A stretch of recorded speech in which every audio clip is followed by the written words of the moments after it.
In the vast darkness of space, where civilizations rise and fall like distant stars, one truth echoes across 1,000 worlds.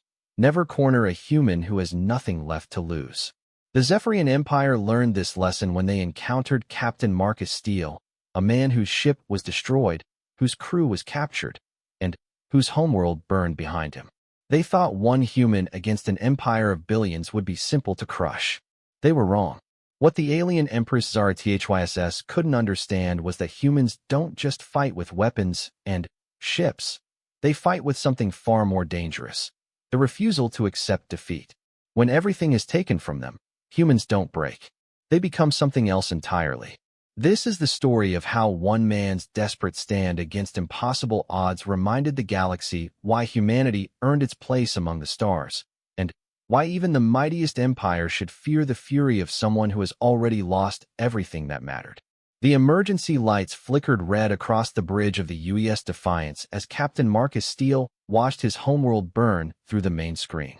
Earth's blue marble was now a scarred, smoking ruin, its cities reduced to glowing craters by the Zephyrian bombardment. The massive alien dreadnoughts hung in orbit like predatory sharks, their sleek black hulls gleaming with an otherworldly sheen. Marcus gripped the armrests of his captain's chair until his knuckles went white. 43 years old, battle-scarred, and stubborn as hell, he had seen humanity's worst enemies before. But nothing had prepared him for this. The Zephyrian Empire had swept through human space like a plague, conquering world after world with ruthless efficiency. Now they had reached Earth itself, the crown jewel of human civilization. "Sir, incoming transmission from the Zephyrian flagship," reported Lieutenant Chun from the communications station. Her voice was steady, professional, but Marcus could hear the underlying fear. They all knew what this was: surrender demands. "Put it through," Marcus said, his voice like gravel. The screen shifted to show Empress HFY, ruler of the Zephyrian Empire. She was beautiful in an alien way, her crystalline blue skin catching the light, her forearms moving with graceful precision. Her species had evolved from some kind of aquatic creature, evident in the gill slits along her neck and the webbed fingers that ended in razor-sharp claws. But it was her eyes that made Marcus's blood run cold, completely black, without iris or pupil, like staring into the void itself. "Captain Steele," she said, her voice musical but cold. "I am Empress HFY of the Zephyrian Empire. Your world has fallen, as have all the others. Your fleet is destroyed. Your people are conquered. I offer you one chance to surrender your vessel and join the billions who now serve the Empire." Marcus stood slowly, straightening his uniform jacket. Around him, his bridge crew, what was left of them, waited in tense silence. The Defiance was the last human warship in the system, possibly in all of human space. She was a Titan-class battlecruiser, built for war, but even her massive guns and thick armor were nothing compared to the fleet surrounding them. "Empress," Marcus said, meeting those alien eyes without flinching. "I've got a counteroffer for you." One of HFY's eyebrows raised slightly. "Oh, and what would that be, Captain?" Marcus smiled, and it wasn't a pleasant expression. "Go to hell." The alien Empress tilted her head, clearly not understanding the human expression. "I am unfamiliar with this hell you speak of. Perhaps you could clarify?" "It's a human concept," Marcus said, still smiling that cold smile. "A place where monsters like you belong. And since you don't know the way, I'll be happy to send you there personally." HFY's four hands suddenly moved with quick, sharp gestures, and Marcus realized she was speaking to her subordinates in some kind of sign language. When she looked back at him, there was something different in her expression, curiosity mixed with annoyance. "Captain Steele, you command one ship against my fleet of over 3,000 vessels. Your world burns behind you. Your species kneels in chains. What possible reason could you have for defiance?" Marcus walked closer to the screen, close enough that his face filled the alien Empress's view. "Because I'm human, Your Majesty, and humans don't know when to quit." The transmission cut to black. "All stations, battle stations," Marcus ordered, his voice carrying throughout the ship. "Engines to full power. All weapons online. This is Captain Steele to all crew. Today we show these aliens what it means to fight humans. The bridge erupted into controlled chaos as his crew prepared for what everyone knew would be their final battle. Marcus turned to his tactical officer, Commander Sarah Torres, a woman whose tactical brilliance had saved them in a dozen engagements. Sarah, what's our status? Hull integrity at 90%, sir. All primary weapons systems operational. We've got full missile loads and enough reactor power for maybe 2 hours of intensive combat. The enemy has us surrounded with a full battle fleet. I count 47 dreadnoughts, over 200 cruisers, and more destroyers than our sensors can track. Marcus nodded grimly. The odds were impossible, but that had never stopped humans before. Helm, plot a course directly toward the enemy flagship. Maximum burn. Sir. Ensign Williams at the helm looked confused. That's a suicide run, Captain. No, son, Marcus said quietly. That's a statement. The Zephyrians need to understand that when you corner a human, when you take everything from him, you don't get surrender. You get war. The Defiance's massive engines roared to life, pushing the battlecruiser forward on a direct collision course with the Zephyrian fleet. Through the viewports, Marcus could see the enemy ships beginning to move, their formation shifting to intercept. Incoming transmission, sir, Chen reported. It's the Empress again. On screen, Zara THYSS appeared once more, but this time her expression showed genuine confusion. Captain Steele, your course will take you directly into our formation. Your ship will be destroyed within minutes. This is not strategy, this is madness. You're right, Marcus admitted freely. It is madness. But that's what humans do when you push us too far. We go completely insane, and we take as many of you with us as possible. The alien Empress leaned forward in what Marcus assumed was her command chair. I have studied human military tactics for decades, Captain. I know about your desperate last stands, your Pyrrhic victories, your willingness to die rather than surrender. But this is different.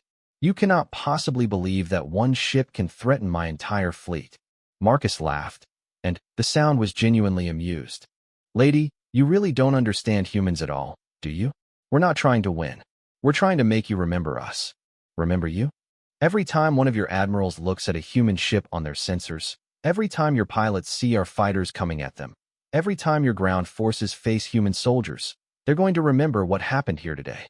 They're going to remember that we don't break, we don't bend, and we sure as hell don't give up. Zara THYSS's 4 hands moved again in rapid sign language. When she looked back at Marcus, something had changed in her alien features. You are fascinating, Captain Steele. Very well. If you insist on this course of action, I will grant you an honorable death. But know that your sacrifice changes nothing. Humanity is finished. Maybe, Marcus said, but we're taking a piece of you with us. And that piece is going to hurt for a very long time. The transmission ended, and Marcus turned back to his crew. They were all looking at him with expressions ranging from fear to determination to something approaching pride. These men and women had served with him for years, had followed him through battles across the galaxy, and now they would follow him into this final engagement. Listen up, people, Marcus said, his voice carrying to every corner of the bridge. In about 10 minutes, we're going to die. But before we do, we're going to show these aliens why humanity conquered the stars in the first place. We're going to fight like humans always fight, like we've got nothing to lose and everything to prove. Commander Torres spoke up from the tactical station. Sir, I've been analyzing their formation. If we can punch through their outer perimeter and reach the flagship, we might be able to inflict serious damage before they stop us.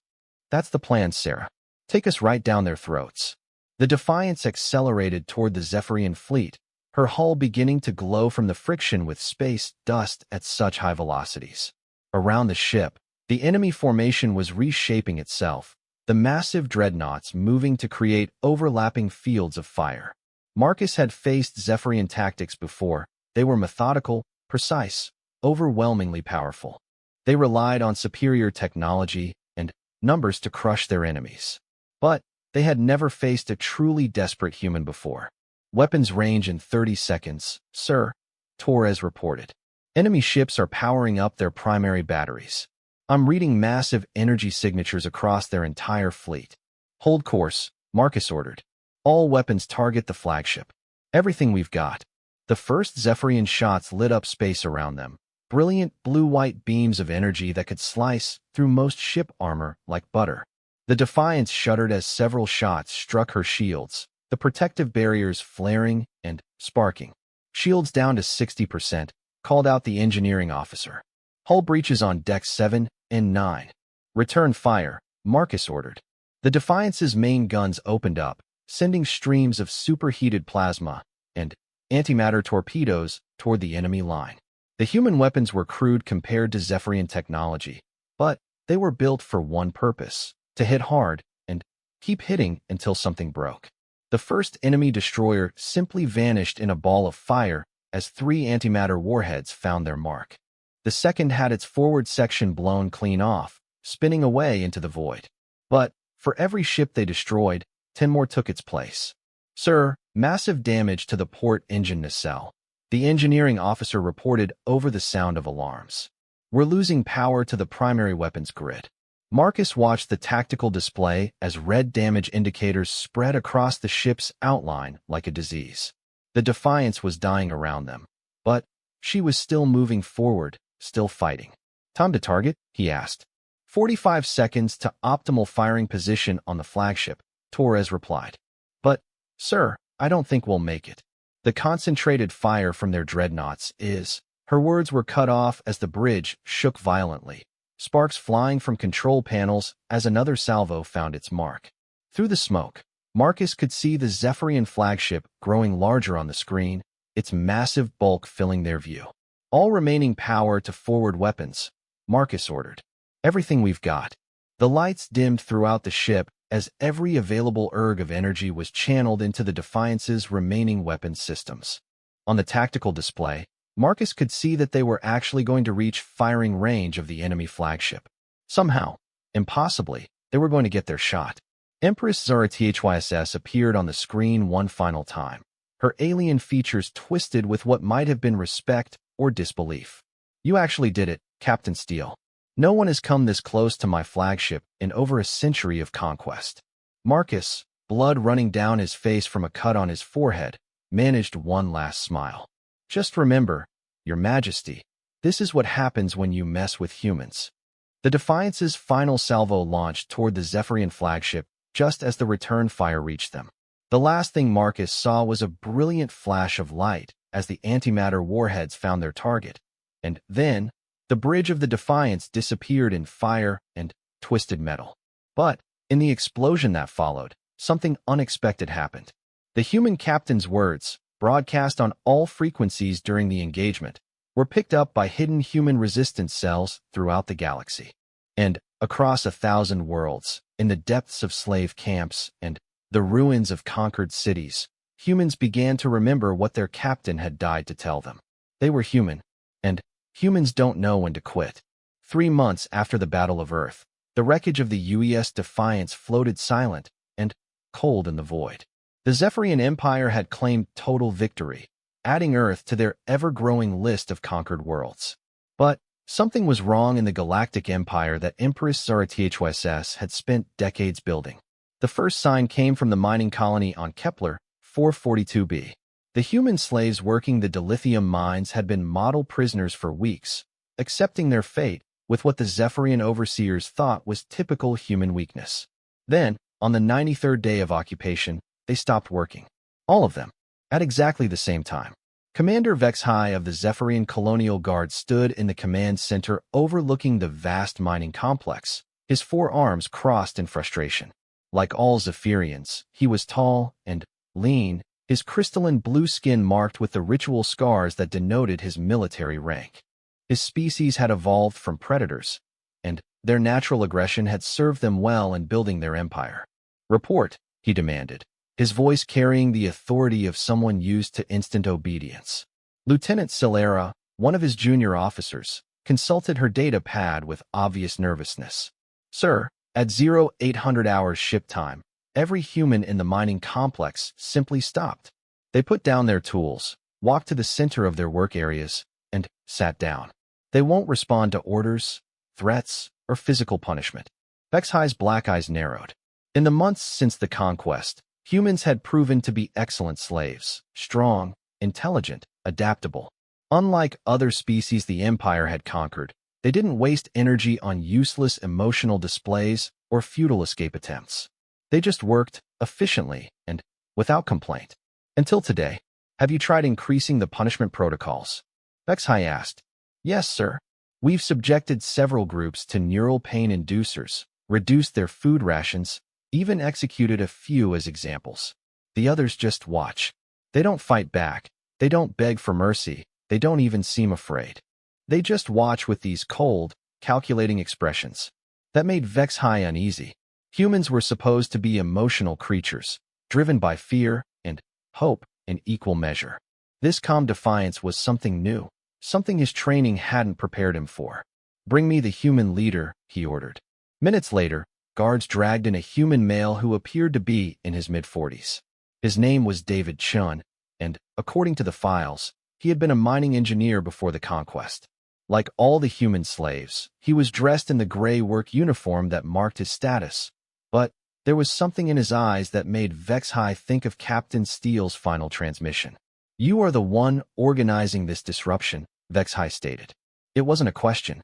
David Chun met the Zephyrian commander's gaze without flinching. No, sir. There's no organization, no leadership, no plan. Then, why have your people stopped working? Chun was quiet for a long moment, and when he spoke, his voice was calm and measured. We heard about Captain Steele, sir. About what he did at Earth. Vexhai felt a chill run down his spine. The Empire had tried to suppress news of the Defiance's final battle, but somehow word had spread anyway. Captain Steele died in a pointless gesture. His sacrifice changed nothing. With respect, sir, you're wrong about that, Chen said. See, Captain Steele reminded us of something we'd forgotten. Something about being human. And what is that? Chen smiled. And it was the same cold expression that Marcus Steele had worn in his final moments. That we don't have to accept this. That even if we die, even if we lose, we can choose how we face it. We can choose to be human right up to the end. Before Vexhai could respond, alarms began blaring throughout the command center. Lieutenant Silera rushed to the communications station, her movements quick and urgent. Sir, we're receiving reports from colonies across the sector. The humans on Proxima Centauri B have stopped working. The shipyard workers on Wolf 359 have locked themselves in the construction base. The agricultural slaves on Ross 128B have destroyed their own crops rather than harvest them for us. Vexhai stared at the tactical display as red warning lights appeared across a dozen star systems. In every case, the pattern was the same. Humans who had been model slaves were suddenly refusing to cooperate, choosing death over compliance. This is impossible, he muttered. There's no way they could coordinate something like this across such distances. Chun, still flanked by guards, spoke quietly. We don't need coordination, Commander. We just need to remember what we are. Light years away, on the fortress world of Zephyr Prime, Empress HFY stood in her war room studying the same tactical displays. Her palace was a marvel of crystalline architecture, its walls grown rather than built, shaped by Zephyrian biotechnology into flowing, organic forms. But, today, the beauty of her surroundings was lost on her as she watched her empire's newest problem spread like a virus. How many systems are affected? She asked her military advisor, General Kethvar. 47 and climbing, Your Majesty. The pattern is always the same. The humans simply stop cooperating. They don't fight. They don't try to escape. They don't even protest. They just refuse. HFY moved to the great window that looked out over her capital city. Below, millions of Zephyrians went about their daily lives in a society built on conquest and domination. Every luxury they enjoyed, every technological advancement they possessed, had been taken from some other species. It was the natural order. The strong ruled the weak. Except humans weren't acting weak anymore. What about increased punishment protocols? She asked. Ineffective, Your Majesty. We've tried everything from neural torture to mass executions. The humans watch their companions die and, then, continue their resistance. If anything, each death seems to strengthen their resolve. The Empress turned away from the window, her forearms moving in complex gestures as she thought.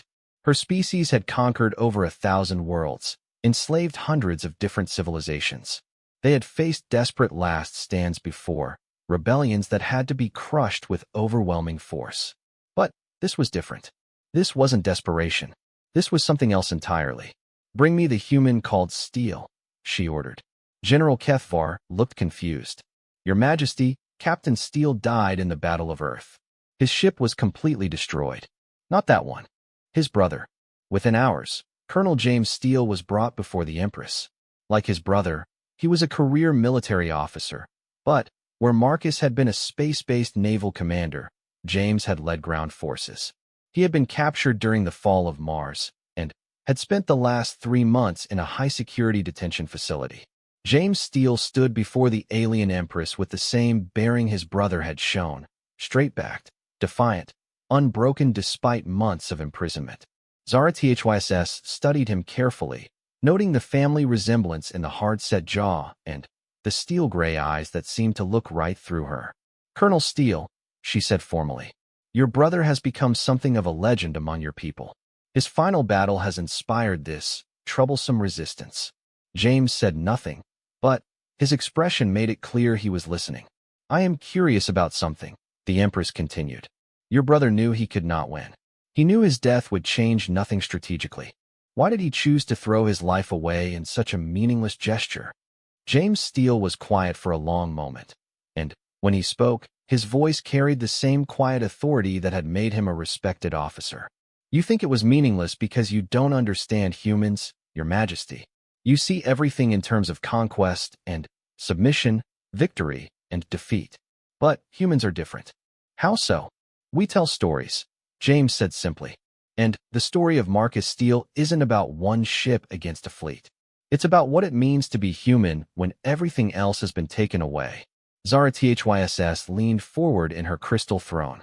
"Explain." James smiled. And it was exactly the same expression his brother had worn in their final conversation. "My brother didn't die to win a battle, Your Majesty. He died to send a message. He died to remind every human in the galaxy that we get to choose who we are, right up until the end." "And what are humans choosing to be, Colonel Steele?" "Ourselves," James said. "Stubborn, defiant, impossible to break. You can kill us, but you can't make us into something we're not. And what we're not, Your Majesty, is slaves." The alarms in the war room began blaring again, and an aide rushed in with urgent reports. "Your Majesty, we're now receiving reports from over 200 systems. The human resistance has spread to every colony where humans are being held. Production has ground to a halt across 15% of the empire." Zara Thyss felt something she hadn't experienced in decades: uncertainty. The Zephyrian Empire had been built on a simple principle: overwhelming force applied with precise calculation. Every species they had conquered had eventually submitted to the inevitable reality of their situation. But humans seemed to have a different relationship with reality. "What do they want?" she asked James. "Surely they must understand that this resistance will only lead to more death." "They don't want anything," James replied. "That's what you're not understanding.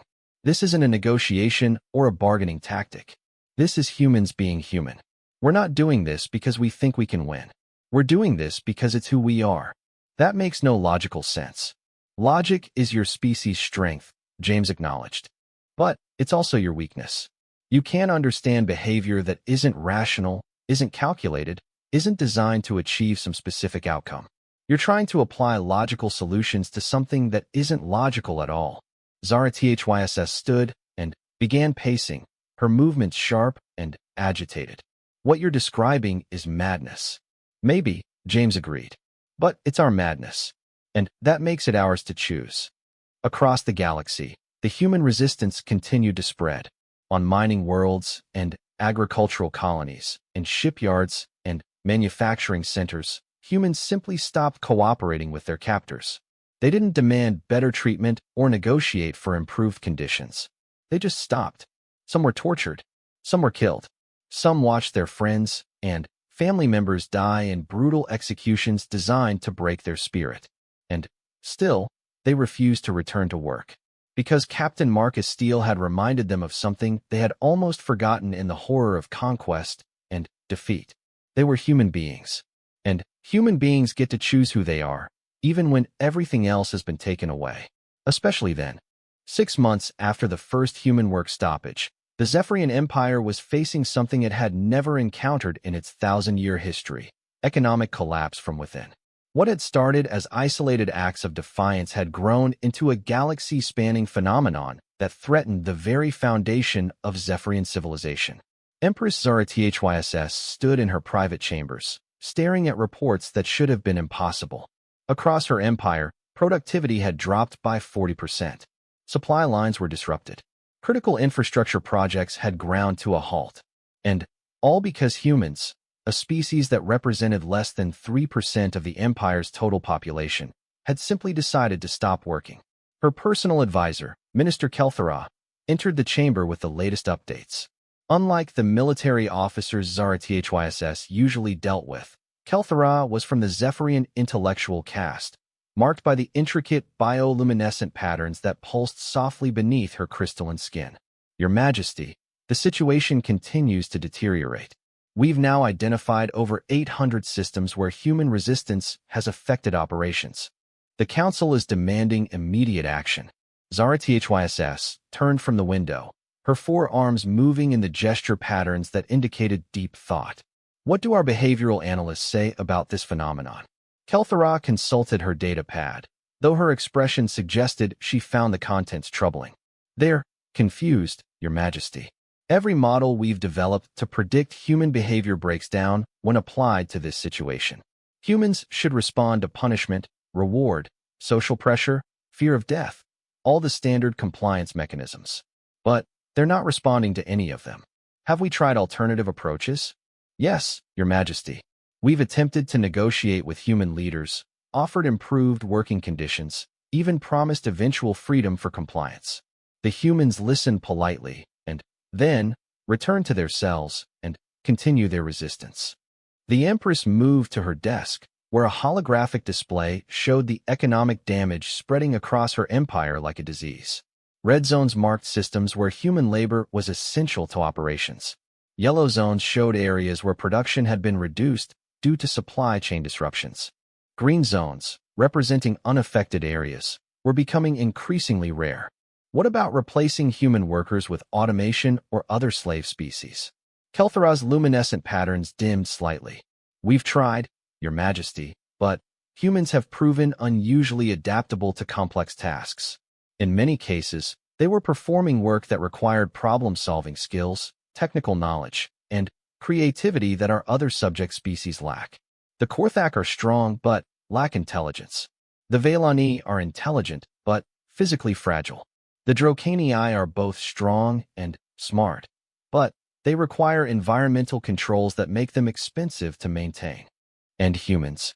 Humans can work in almost any environment, learn complex tasks quickly, and adapt to changing circumstances. They were perfect slaves, Your Majesty, until they decided not to be. The irony wasn't lost on Zara Thyss. The very qualities that had made humans valuable as slaves were now making them impossible to control. Their adaptability meant they could survive harsh punishment. Their intelligence meant they could coordinate resistance without traditional communication methods. Their emotional capacity meant they could inspire each other even in the darkest circumstances. "Bring me Colonel Steele again," she ordered. An hour later, James Steele stood once more before the alien Empress. In the months of his imprisonment, he had grown thinner, his hair now shot through with gray, but his posture remained unbowed. If anything, the reports of human resistance throughout the galaxy had only strengthened his resolve. "Colonel Steele," Zara Thyss began, "your species is destroying my empire." James raised an eyebrow. "I thought we were just slaves, Your Majesty. How can slaves destroy an empire?" The question hung in the air between them, and Zara Thyss realized she had walked into a logical trap of her own making. If humans were truly the inferior species the empire claimed them to be, then their resistance should have been easily crushed. But if they were capable of threatening the empire itself, then perhaps they had never been inferior at all. "Your people are dying in large numbers," she said, changing tactics. "Our reports indicate that over 2 million humans have been executed for refusing to work. Millions more have died from starvation, exposure, and medical neglect. How do you justify this waste of life? James was quiet for a moment, and when he spoke, his voice carried a weight of sadness that surprised the Empress. Every death weighs on us, Your Majesty. Every friend, every family member, every stranger who dies because of this resistance, we feel that loss. But you're asking the wrong question. What should I be asking? You should be asking why we're willing to accept those deaths rather than submit to you. Zara Thyss leaned forward in her throne. Very well. What? James Steele straightened his shoulders, and, for a moment, Zara Thyss could see the military officer he had been before the conquest. Because, Your Majesty, some things are more important than survival. Some things are worth dying for. And one of those things is the right to choose who you are. That is an abstract concept. Surely you understand that freedom is meaningless to the dead. You're wrong about that, James said firmly. Freedom isn't meaningless to the dead. It's meaningless without the possibility of death. If we can't choose to die for our principles, then our principles mean nothing. If we can't risk everything for what we believe in, then we don't really believe in anything at all. The Empress stood and began pacing, her agitation evident in the quick, sharp movements of her forearms. This is madness, Colonel. Your species is committing collective suicide for an idea. Maybe, James acknowledged. But it's our choice to make. And that choice, that freedom to decide our own fate, even if that fate is death, is what makes us human. Before Zara Thyss could respond, alarms began blaring throughout the palace. Her military aide, General Kethvar, rushed into the chamber with an expression of barely controlled panic. Your Majesty, we have an emergency situation developing in the Centauri sector. What kind of emergency? The humans in the shipyards at Wolf 359 have seized control of 3 partially completed dreadnoughts. They're not trying to escape or fight their way out. They're threatening to destroy the ships rather than let us complete them. Zara Thyss felt her blood temperature drop. The Wolf 359 shipyards were one of the Empire's primary naval construction facilities. The ships being built there weren't just any vessels. They were next-generation dreadnoughts equipped with experimental weapon systems that had cost decades to develop. How is this possible? The shipyards have extensive security systems. General Kethvar looked uncomfortable. The humans who work there know our systems better than we do, Your Majesty. They've been maintaining and repairing them for months. They know exactly how to disable our security measures. James Steele, still standing in chains, spoke quietly. You taught us your technology, Your Majesty. You had to, if you wanted us to work with it. But you forgot something important about humans. What? We learn fast. And we remember everything. The strategic implications hit Zara Thyss like a physical blow. Across the Empire, humans had been integrated into every aspect of Imperial infrastructure. They maintained the power systems, operated the manufacturing equipment, provided technical support for advanced systems. They had been given access to these systems because they were slaves, because their compliance had been assumed. But they weren't complying anymore. General, what are the humans at Wolf 359 demanding? Nothing, Your Majesty. They're not making demands. They've simply stated that they will destroy the ships if any attempt is made to retake them. They're not asking for freedom, better treatment, or negotiation. They just won't let us have the ships. Zara Thyss turned back to James Steele. What is the point of this? If they destroy the ships, they die with them. They gain nothing. They gain the knowledge that those ships will never be used against other human colonies or alien species that might resist the Empire, James replied. Sometimes, Colonel, preventing your enemy from winning is victory enough. But the cost is ours to pay, James interrupted. That's what you still don't understand. This isn't about achieving some strategic objective or negotiating for better conditions. This is about us choosing who we are and what we stand for. And what we stand for is the idea that free beings don't build weapons for their masters. The alarms continued to blare as more reports came in. Humans in research facilities were destroying their own work rather than complete projects for the Empire. Agricultural workers were burning crops they had spent months growing. Transportation workers were sabotaging the vehicles they had been maintaining. It wasn't rebellion in any traditional sense. It was something far more dangerous. It was an entire species deciding that they would rather cease to exist than continue to support a system that denied their fundamental humanity. Your Majesty, General Kethvar said urgently, we need to make a decision about Wolf 359. If we attack the shipyards with sufficient force, we can probably retake them. But the ships will almost certainly be destroyed in the process. Zara THYSS realized she was facing a choice that had no good options. If she attacked, she lost the ships. If she didn't attack, she established a precedent that would encourage similar actions throughout the Empire. Either way, she was losing control of the situation. But, perhaps most troubling of all, she was beginning to understand what Colonel Steele meant about the importance of choice. The humans weren't trying to win in any conventional sense. They were simply refusing to participate in their own enslavement. And that refusal was tearing her empire apart from the inside. Colonel Steele, she said quietly,